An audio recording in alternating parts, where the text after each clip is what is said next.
इस वीडियो में हम प्रिंसिपल ऑफ एनर्जी कंजर्वेशन की मदद से एक सवाल हल करते हैं। एक क्रिकेट की गेंद को ज़मीन से 20 मीटर फी सेकंड की रफ्तार से वर्टिकली यानी ऊपर की तरफ फेंका गया। इस गेंद की रफ्तार बताएं जब ये गेंद 15 मीटर की ऊंचाई पर होगी।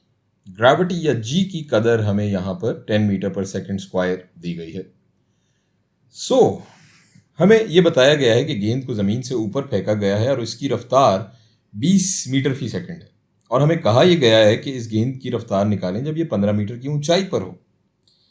तो ज़रा सोचिए हस्बे मामूल वीडियो को पॉज करके कि आपके ख्याल में ये सवाल किस तरह हल किया जा सकता है। इसका एक तरीका तो यह है कि हम इसे इक्वेशंस ऑफ मोशन की मदद से हल करें। हमने इस तरह के सवाल पहले कई बार हल किए हैं और इस वीडियो में हम इसे एनर्जी कंजर्वेशन का जो उसूल है, जो प्रिंसिपल है, उसकी मदद से इसे हल करते हैं। तो सबसे पहले एक बार ये देख लेते हैं दोबारा कि एनर्जी कंजर्वेशन का उसूल कहता क्या है। एनर्जी कंजर्वेशन के उसूल के मुताबिक गेंद के यहाँ से यहाँ तक जाने पर भी इसकी कुल एनर्जी या तवानाई यानी काइनेटिक और पोटेंशियल एनर्जी का हासिल जमा है, उसका सम, वो बिल्कुल भी तब्दील नहीं होगा। दरअसल इस जगह गेंद की कुछ काइनेटिक एनर्जी है और जैसे जैसे गेंद ऊपर जा रही है इसकी काइनेटिक एनर्जी कम हो रही है क्योंकि गेंद आहिस्ता होती जाती है और उसकी वेलोसिटी कम होती जाती है। मगर ये काइनेटिक एनर्जी दरअसल पोटेंशियल एनर्जी में तब्दील होती जाती है क्योंकि जैसे जैसे गेंद ऊपर जा रही है इसकी पोटेंशियल एनर्जी बढ़ती जा रही है क्योंकि इस गेंद की ऊंचाई बढ़ती जा रही है। नतीजे के तौर पर हम ये देख रहे हैं कि बेशक काइनेटिक एनर्जी तो कम हो रही है मगर पोटेंशियल एनर्जी बढ़ रही है और इसकी वजह से कुल आपकी तवानाई या टोटल एनर्जी तब्दील नहीं हो रही। और ये हमारा principle of conservation of energy है, यानी कि एनर्जी महफूज, तवानाई महफूज होने का उसूल। तो अब हम ये कह सकते हैं कि इस जगह पर कुल एनर्जी को इस जगह की कुल एनर्जी के बराबर होना चाहिए। तो मैथमेटिकली हम ये कह सकते हैं कि कुल एनर्जी जो कि पोटेंशियल और काइनेटिक एनर्जी के हासिल जमा के बराबर है, यहाँ U को हम पोटेंशियल एनर्जी के लिए इस्तेमाल करेंगे।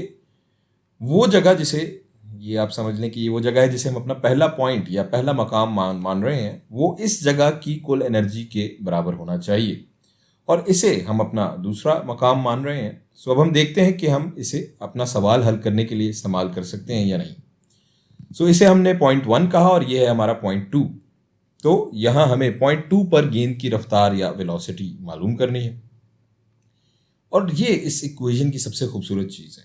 हमें इस चीज़ से फ़र्क नहीं पड़ता कि यहाँ आखिरी और इब्तदाई यानी इंतहाई और इब्तदाई क्या है। मैं इसे 1 और 2 1 कह सकता हूँ, इसे भी 1 कह सकता हूँ, या इसी तरह से इसे 2 कह सकता हूँ, या इसे भी 2 कह सकता हूँ, क्योंकि इससे कोई फ़र्क नहीं पड़ता। अगर ये गेंद नीचे गिर रही होती तब भी मैं इस इक्वेशन को इस्तेमाल कर सकता हूँ क्योंकि यहाँ पर सम से, जैसा कि हमने जिक्र किया, कोई फ़र्क नहीं पड़ता। हम अपनी जो वैल्यूज़ हैं वो यहाँ प्लग इन कर लेते हैं। पोटेंशियल एनर्जी यहाँ mgh के बराबर है क्योंकि यहाँ मौजूद पोटेंशियल एनर्जी जिस कुव्वत की वजह से है वो ग्रेविटी है। यहाँ पॉइंट 1 पर पोटेंशियल एनर्जी को हम mgh1 का नाम देते हैं। यहाँ h1 इस जगह पर इस गेंद की ऊंचाई को जाहिर कर रहा है। हम यहाँ वैल्यूज़ बाद में पुट करेंगे, फिलहाल हम सिर्फ ये लिख लेते हैं। तो ये mgh1 होगा जमा पॉइंट 1 पर काइनेटिक एनर्जी जो कि बराबर होगी 1/2 mv1 स्क्वायर के। अच्छा, ये जो v1 है वो पॉइंट 1 की रफ्तार, पॉइंट 1 पर जो इस गेंद की रफ्तार या वेलोसिटी है उसे दिखा रहा है और ये पूरी चीज़ बराबर होगी mgh2 जमा 1/2 mv2 के स्क्वायर के। और यहाँ वैल्यूज़ प्लग इन करने से पहले कि आप देख सकते हैं कि m यहाँ मास जो है वो दोनों जगह पर हर जगह मौजूद है और कॉमन है। इसे हम बाहर निकाल लेते हैं और अगर हम m कॉमन है और इसे यहाँ बाहर निकाल लेते हैं तो देख सकते हैं कि दोनों तरफ ये m कैंसिल आउट हो जाएगा या कट जाएगा।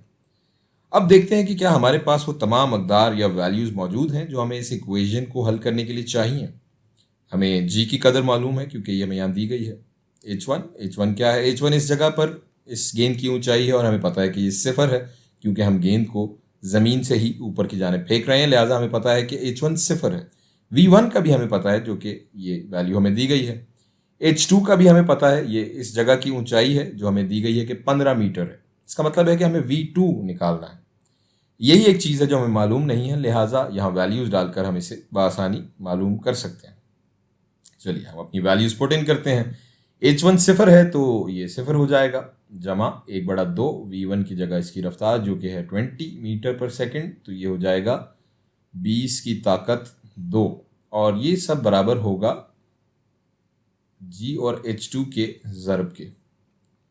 G हमें दिया गया है जो कि 10 मीटर पर सेकंड स्क्वायर के बराबर है, ज़र्ब H2 जो कि है 15 मीटर, जमा 1/2 V2 का स्क्वायर, और ये V2 हमें मालूम नहीं है जो कि हमें मालूम करना है। इसको मजीद फर्दर हम सॉल्व करते हैं। यहाँ 20 का स्क्वायर 400 हो जाएगा और 400/2 बराबर हो जाएगा 200 के। यहाँ लिख लेते हैं 200, और हमारे पास बाएं तरफ 200 आ जाएगा, और ज़रा देखते हैं कि ये किसके बराबर आता है। 10 ज़रब 15 150 होता है, तो यहाँ मेरे पास आ जाएगा 150 जमा 1/2 V2 का स्क्वायर।